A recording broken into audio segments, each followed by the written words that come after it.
नमस्कार दोस्तों यदि आपके जीवन में किसी प्रकार की कोई भी समस्या चल रही है और आप किसी भी मंदिर में जाने में सक्षम नहीं है और आप अपने आराध्य को, अपने प्रभु को, अपनी विनती को सुनाना चाहते हो, तो प्लीज आप लोग मेरे इस वीडियो को आज एंड तक देखिए, क्योंकि मैं आप लोगों को एक ऐसा तरीका बताऊंगी कि आपके घर बैठे ही आपकी सारी मनोकामनाएं पूर्ण होंगी और आप अपने जीवन में सफल भी अवश्य होंगे। आपके जीवन में धन धान संपत्ति के साथ साथ खुशियों का वास होने लगेगा। दोस्तों वीडियो बहुत ही महत्वपूर्ण होने वाली है, क्योंकि एक पर्ची मात्र आपके जीवन में वह खुशियां लाएगी, इतना अच्छा बदलाव लाएगी कि आपके जीवन में हमेशा ही शुभ कर्म होते रहेंगे। दोस्तों वीडियो को शुरू करने से पहले मैं मेरे आराध्य श्री लक्ष्मी नारायण को मैं कोटि कोटि प्रणाम करती हूँ, मैं उनको कोटि कोटि नमस्कार करती हूँ। दोस्तों हर व्यक्ति अपने जीवन में इतना ज्यादा परेशान है कि उसके पास समय ही नहीं है कि वह कहीं पर जा सके। कई जगह पर ऐसी बॉन्डेज है कि महिलाएं जो हैं वह घर से बाहर ही नहीं निकल सकती हैं। तो ऐसे में आपको परेशान नहीं होना है, आपको धैर्य के साथ काम लेना है, अपना विश्वास जो है वह डगमगाने नहीं देना है। सबसे पहले तो आपको जो कार्य करना है वह यह करना है कि आपको अपने जीवन में किसी एक आराध्य को मानना है। आप चाहें तो श्री हरि को मान लीजिए, माता रानी को मान लीजिए, महादेव को मान लीजिए, आप अपने किसी गुरु को मान लीजिए। आप किसी को सबसे पहले तो एक ऐसा बना दीजिए कि उसको अपना सारा समर्पण कर दीजिए। सबसे पहला तो ये कार्य करना है। काफी लोग तो अब बागेश्वर धाम के नाम की अरदास लगाते हैं, खाटू श्याम बाबा की अरदास लगाते हैं। दोस्तों जरूरी नहीं है कि आपको उनके ही सानिध्य में जाना है, क्योंकि भगवान सभी एक है, रूप अनेक है। तो आपके जो भी आराध्य है आप उनके नाम की पर्ची लिखिए, अरदास लगाइए, और किस प्रकार लगानी है मैं आज आप लोगों को तरीका बताऊंगी। यदि आपने उस तरीके से अरदास लगा ली और अपने घर में पर्ची लिखकर इस जगह पर रख ली, तो आप अपने घर में कभी भी किसी प्रकार की समस्याओं का सामना नहीं करेंगे। यदि आप अपने जीवन में परेशान चल रहे हैं तो प्लीज आप लोग मेरे चैनल को सब्सक्राइब करके वीडियो को लाइक कर दीजिए और बेल आइकन को भी प्रेस कर लीजिए, जिससे मेरी जितनी भी नोटिफिकेशन है वह आप लोगों तक पहले से पहले पहुंचे। दोस्तों मेरा वीडियो बनाने का सिर्फ और सिर्फ एक ही उद्देश्य है कि मैं श्री हरि का जो रटन है वह जन जन तक पहुंचाऊं और श्री हरि हर किसी की समस्याओं से उसको निजात दिलाए। दोस्तों कहते हैं कि भगवान की शरण में जाकर यदि हम अपने पापों को स्वीकार कर लेते हैं तो हमें आधे से ज्यादा पाप ऐसे ही नष्ट हो जाते हैं। कहते हैं यदि हम किसी गलती को करके उस गलती को मान लेते हैं तो उस गलती का जो प्रभाव है वह आधा ही रह जाता है। यदि हम गलती करके भी अपनी गलती को नहीं मान रहे हैं तो ये हमारे जीवन की सबसे बड़ी भूल है।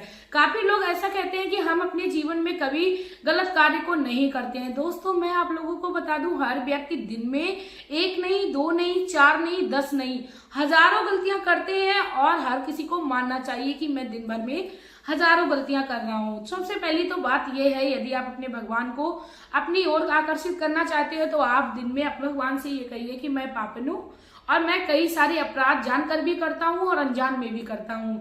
तो आप मेरे उनको आधे से आधा करिए और मुझे सद्बुद्धि दीजिए। सबसे पहला तो कार्य आपको अरदास लगाते समय ये करनी है। अब दोस्तों आप लोगों को अरदास के लिए क्या करना है, आपको ये मार्केट जाना है या आपके घर में कोई कोरा लाल पेन रखा हो आप उसको ले लीजिए।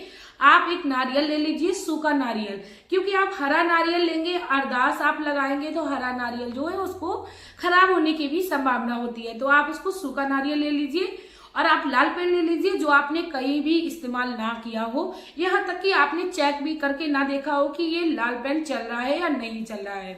उसके बाद आप एक मौली ले लीजिए या उसको कलावा बोलते हैं वो ले लीजिए, और आप एक सफेद रंग का कागज ले लीजिए या आपके पास जो भी अवेलेबल हो आप उस कागज को ले लीजिए। और आप उस कागज को लेने के बाद आपके जो भी आराध्य है, चाहे वह खाटू श्याम बाबा हो, चाहे वो बागेश्वर धाम हो, चाहे वो महादेव हो, चाहे वो माता रानी हो या वो श्री हरि हो, आपके जो भी आराध्य है आप उनका स्मरण सबसे पहले करिए और उनके लिए आप भाव बना लीजिए कि मैं आपको ये खत लिख रहा हूँ। दोस्तों कहते हैं कि किसी भी इंटरव्यू को जब हम देने जाते हैं, जब किसी नौकरी को हमें पाना होता है तो सबसे पहले वहां पर हमें इंटरव्यू देना होता है या ये कह सकते हैं फॉर्म भरना पड़ता है। ठीक उसी प्रकार हमें अपनी अरदास लगानी है। हमें अपने जीवन में यदि मनोकामनाओं को पूर्ण कराना है। कोई भी हमें नौकरी जो है या हमें कोई भी जॉब किसी भी अप्लाई के बिना नहीं मिलती है, ठीक उसी प्रकार हमें अपने जीवन में यदि अपनी मनोकामनाओं को पूर्ण कराना है तो आपको फॉर्म भरना ही पड़ेगा। तो आपको क्या करना है, आपके जीवन में जितनी भी समस्या चल रही है, आप सबसे बड़ी समस्या जो है उसको आप सबसे पहले चुन लीजिए। आपको याद रखना है कि आपको एक समय में एक ही समस्या बतानी है, या आपका तरीका ऐसा हो कि आपकी एक समस्या में आपकी सारी समस्याओं का निजात मिल जाए। हर किसी का बात करने का तरीका और अपनी बात रखने का तरीका अलग अलग होता है। कई सारे लोग काफी ज्यादा बड़बड़ाते हैं, या कई सारे लोग एक बात में ही अपनी सारी बात को कह देते हैं। आपको जिस भी तरीके से आता हो आप उस तरीके से भगवान की सबसे पहले तो अपने आराध्य का आप चिन्हित करिए, यानी उनका नाम करिए, चाहे वो ओम नमः शिवाय हो, चाहे श्री हरि हो। स्वास्तिक का चिन्ह बना लीजिए, ओम का चिन्ह बना लीजिए, या श्रीम लिख लीजिए, आपको जो भी अच्छा लगेगा, जय श्री राम लिख लीजिए। उस पेज पर आपको सबसे ऊपर की ओर आपको वो करना है, भगवान को आपको ध्यान करना है।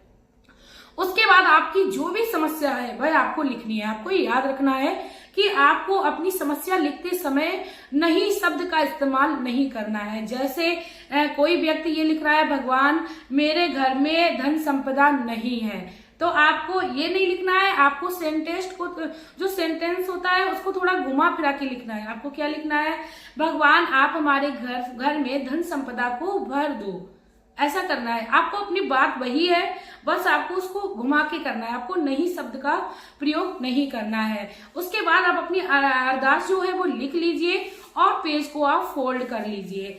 उसके बाद आप एक नारियल लीजिए, उसको जो मैंने सूखा गोला बताया उसको ले लीजिए, उसमें आप एक स्वास्तिक बना लीजिए।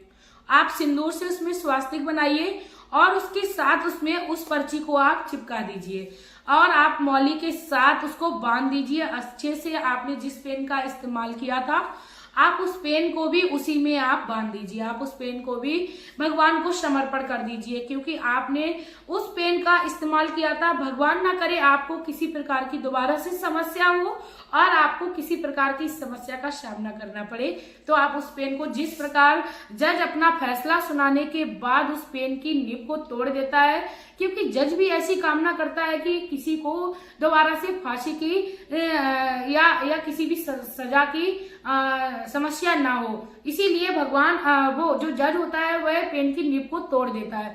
ठीक उसी प्रकार हमें अपने जीवन से, जिस पेन से हमने अपने जीवन की समस्याएं लिखी थी, उस पेन को अपने घर से हटा देना है या उस अरदास में आपको रख लेनी है, क्योंकि अरदास जो है वह आपको अपने घर पे ही रखनी है। उसके बाद आपको क्या करना है, आपने जो मौली और जो उससे जो इकट्ठा किया था नारियल, सारा इकट्ठा बांध लिया था, उसको आप अपने घर के मंदिर में रख लीजिए।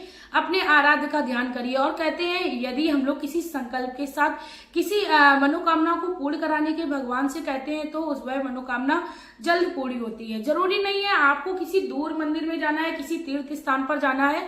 आपके घर के आसपास जो भी आपके आराध्य का मंदिर हो आप उसमें जाइए। आप बस सिर्फ और सिर्फ एक संकल्प बना लीजिए कि मैं आपके मंदिर तक आऊंगी, नंगे पैर आऊंगी या जिस भी तरीके से आऊंगी, मैं आऊंगी आपके पास। क्योंकि आप थोड़ा तो संघर्ष और थोड़ी सी यदि हम लोग अपने भगवान के लिए भाव बना लेते हैं तो हमारे जीवन में भगवान काफी ज्यादा प्रसन्न हो जाते हैं और आकर्षित होने लगते हैं।